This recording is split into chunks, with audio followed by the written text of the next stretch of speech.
Alright folks, what we got here is a Bridgeport Series 1 2 horsepower. I am selling out this entire shop for a friend of mine.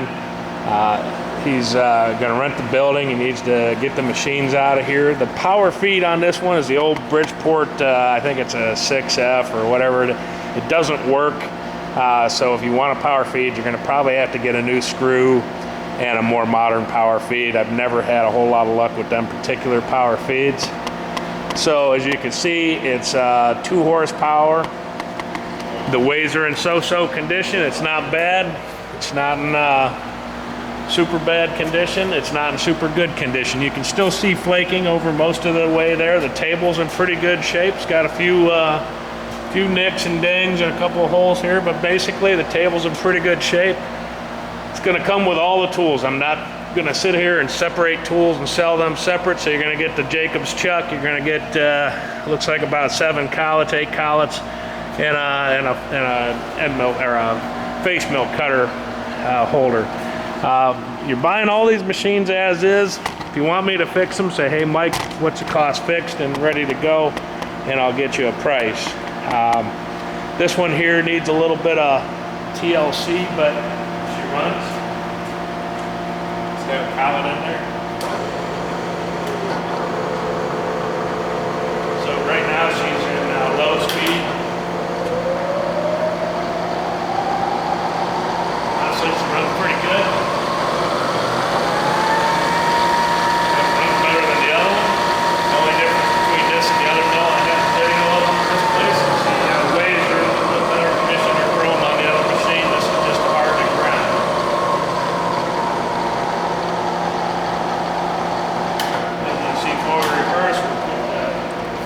He's got this to keep the screw. I mean, it feels really nice, honestly. It comes back up by itself, so it's in better shape than a lot of them that we get in. And the fact that it actually has a return spring. You know, newer Bridgeports, they don't really claim that it's a return spring anymore. They call it a counterbalance. This one does not have the quick nut on it, but my gosh, its spindle feels awesome. Or the quill feels awesome. So that's nice. Again, we're going to turn on the feed here.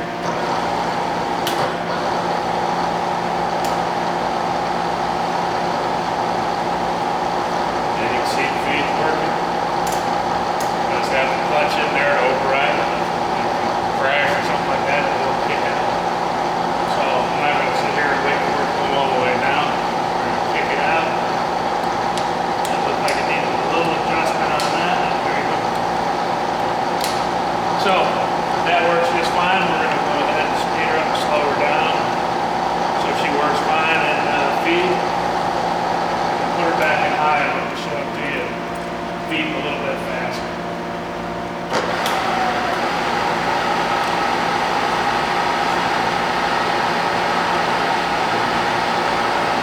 Again, if you want me to add a power feed and a screw, if you want me to change the screw out, put a power feed in, contact me and let me know. The price that I'm going to put on here is going to be the as-is price. That really doesn't need any work. So brake works, feeds work.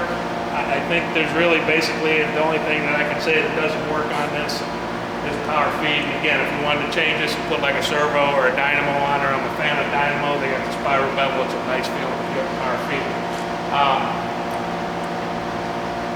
A new screw and a power feed probably going to cost you somewhere around $650 to put a new screw and a power feed on here.